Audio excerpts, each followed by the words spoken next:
My name is Gauri Jahagirdar. I am a PhD scholar from Banaras Hindu University, Varanasi, India. Today, I would like to talk about the importance and necessity of the integrative approach of Upanishad and Ayurveda in today's lifestyle.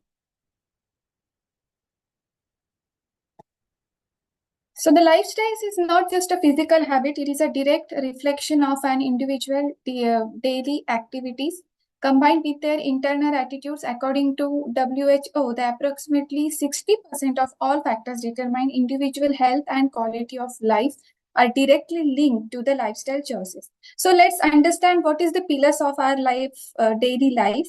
So first one is ahara, vihara, then intellectual foundation, spiritual grounding, professional responsibilities, nidra, personal attire, mental health management, social commitment. Let's see the understood first. The modern triad of stress means what is a modern crisis? The contemporary public health is facing the severe crisis driven by the combination of workplace stress, excessive social media consumption, geopolitical uncertainty. So we need to a sustainable path.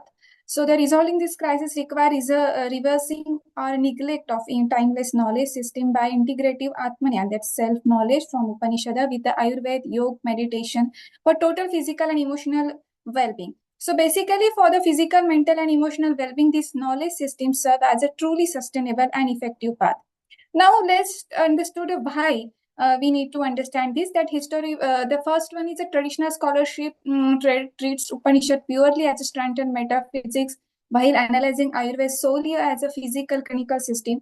Then the contemporary academic literature largely overlooked the deep epistemological continuity and reciprocal relationship between two traditions, and that the modern imperative that critical and unmet need to the bridge that divide and synthesizing their shared insight into integrated evidence-based self-care frameworks suitable modern psychomatic challenges. Now let's learn what is the main objective. That the synthesize Ayurvedic health principles and the Upanishad spiritual insight, the construct a comprehensive multidimensional model of human well-being. Then the another is a multidimensional integration, which address to the balance of human health across four crucial interconnect dimension like a physical, mental, spiritual, and social. And then examine the practical utility of this integrative system at the both micro means gross and subtle level. So the study employ the qualitative interdisciplinary text-based analytical framework using primary Sanskrit text, critically validated alongside modern peer-reviewed scientific studies. Now, the first, we look at the concept of lifestyle in alignment with the Indian knowledge system. So, the four key factors, that first is traditional lifestyle paradigm, dual focus on well-being, that holistic and balanced foundation, empirical and structural wisdom. So, basically the lifestyle rooted ancient Indian culture is an eternal system founded on the principle of ethics, spirituality, and environmental preservation. Let's see the two era, that Upanishadic and Ayurvedic era. So Upanishad era is based on Dashopanishad, which known as a spiritual identity. Human existence is not merely physical and inseparable link between Brahma and Atman. Let's see the Ayurveda is the clinical medicine that originated from Upaveda, Atharva Veda. Upanishad era is a macrosm framework, so Ayurveda is a microsm. The human in Upanishad era, universal humanism and spiritual realization is there, and then in Ayurveda era, we see that metabolic epicenter of somatic well-being. Now the next, it's a lifestyle transition. Let's understood what is the crisis. The first is a important work-life imbalance and fragmentation of daily routine that high-tech demands nowadays the 9 to 10 hours and daily sitting causing physical exhausting, driving the surge, non-communicable disease. Then next one is the changing lifestyle habits like addiction. If we see the alcohol causes 2.6 million deaths annually while amplifying the severe anxiety, depression, that tobacco kills over 7 million people yearly. Then the third one is major is the rising intervention of medicine in daily life. If we see the 42% of the seniors are taking 5 more prescription drugs. So these are the life transition and health crisis. Now let's see the integrative science of living. First is the Ahar, Vihar, Vyayam, Nidra, and mental health. First, we see the Ahar. So understood first, what is a modern crisis? The reduced substance. Then modern malnutrition, reduced full mere, source weight, anxiety, guilt, and body image obsession rather than source nourishment. Then cost to the health, that toxic dietary shifts are primary cause. Then the next one is junk food, which is now, if we observe that 93% of children eat packaged food regularly, that 53% drink sugary beverage and daily.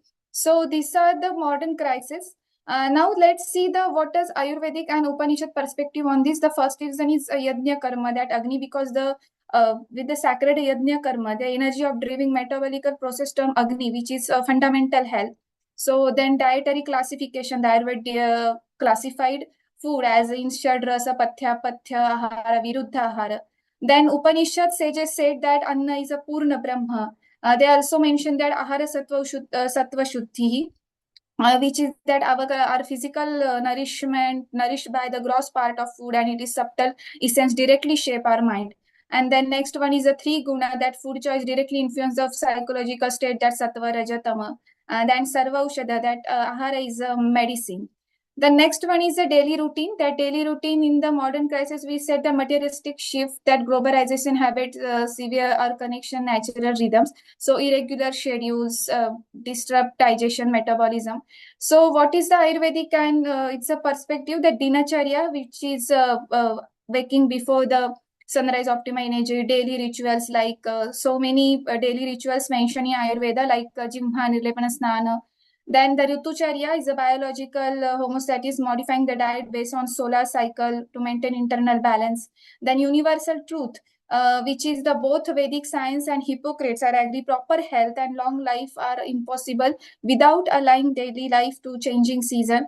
Then Brahmopasana, which is related to our inner connection and the cosmic imperative of a human, that the Sarva Sama, which is related to Prajapati, Brahma.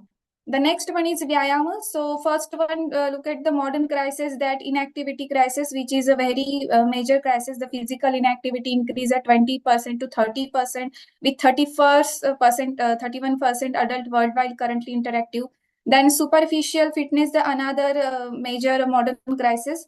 Let's see the Ayurvedic perspective and Upanishad perspective, which is Ardra Shakti rule, means the warm up but don't burn out. Then Doshik balance, that combines personalized movement and proper diet to maintain the equilibrium of body's internal energy. Then Yoga Upanishad also suggests some yoga, asana, that Raja Yoga, Hatha Yoga, and 8 limbs, that Ashtanga Yoga. Then also suggest asana and spiritual practice, which is very helpful for our holistic well-being. The next one is Nidra, is a very important our lifestyle, that because the sleep is a natural biological process for all living beings. So what is the modern crisis? That digital epidemic, excessive screen time among youth has severely shortened sleep, damaged cognitive abilities and emotional stability. Then psychological toll, that because of the mental illness, 40% of insomnia suffers people. So what is the Ayurvedic perspective and Upanishad perspective on this? That the sleep is a pillar of a life. It's a biological repair, that sleep deprivation and its impact on digestive integrity. So Ayurveda suggests that 6 to 8 hours quality of sleep, that prevent Vata Pitta imbalance, which otherwise causes metabolic and digestive breakdown. Named Nidra means sleep is directly related to our mental health. Then the three state of consciousness, Upanishad state, that Jagriti, Swapna, and Sushupti. So Sushupti means the deep sleep state. And beyond that, the sages explain the Nirvikalpa Samadhi, which is called as Yoga Nidra. Then the next one is Mansik Swasthya, the synthesis of Mana and Atmana. So what is the modern crisis? That today's fast-paced mental health is become a critical and global concern. So the mental illness is a leading driver, and global disability is a leading cause of 1 billion people currently suffering from anxiety, depression, stress-related problem. The root of modern anxiety is what's the constant psychological friction driven by fear of failure, obsession over profit loss, the technical overuse, which completely destabilize sleep and nutrition, immunity. Then the limits of modern psychiatry. The modern psychiatry heavily prioritizes short-term symptoms. So that is which is not. We can see that deep root or cause psychological transformation. So the Ayurvedic perspective and Upanishad perspective, what say that doshic imbalance. So views the condition of depression and fatigue, primarily imbalance of vata dosha, trigger irregular lifestyle of lack of rest. Then Sattvajaya Chikitsa also suggests the Ayurveda, which is utilize non-pharmacological psychotherapy employing 8 limbs of yoga, means Ashtanga yoga, mind and cultivating detachment from stressor. If we look at in Upanishad, the charioteer metaphor means the man is our chariot metaphor. So in Kathopanishad, there it says that Atmanam Rathinam Vithi, Shariram Ratham Evatu. Then dissolving fear and duality, which is very important, that Upanishad and spiritual or the journey teaches a root of all the anxieties, ignorance, and the egoistic illusion of separation. And the next one is Atma Vichara, which is related to Karma Yoga and resilience. The next one is the feasibility, literature, and reflection of the integrative approach in contemporary medical research and health. So, what is the in modern science? If we look at the gut-brain axis, which is very well known, that modern gastroenterology is confirms that bidirectional link between digestion and mental health, validating ancient principle that ahara shuddha sattva shuddhi. Then circadian biology, we all know that discovery the brain, that SCN, that nucleus, scientifically validates dinacharya, proving that resetting our biological clock via natural cycle boost immunity and neural signaling. And then the modern neuroscience that reflects the Vedic view of the nervous system, that Vayu as a vital tool and unlock the brain potential and align individual conscious with the universal truth.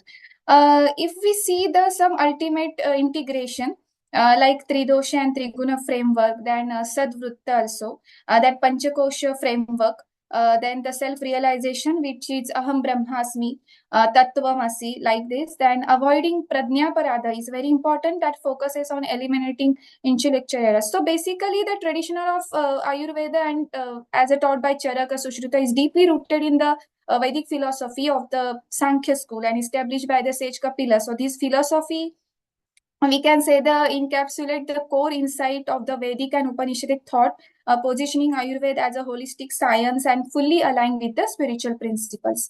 So we can say that today modern scientists increasingly advocate the integration of this ancient knowledge system.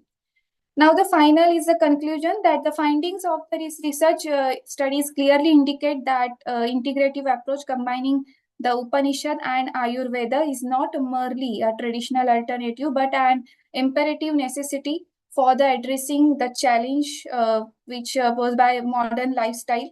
Then synergy between the pragmatic health guidance of Ayurveda and internal self-realization provided by the Upanishad established a sustainable foundation for human physical and mental and spiritual well-being. In today's materialistic area, sympathetic treatments alone are insufficient. So there is an urgent need to revitalize it with this perspective of body, mind, spirit through the lens of modern science, and consequently incorporating and the fundamental principle and importance of this integrative knowledge into medical education and socio-educational curricula will serve as a definitive guiding path towards achieving comprehensive human resilience and and universal consciousness. So, so these are my presentation. Thank you so much. Thank you, Waves, for giving me this opportunity. Thank you so much.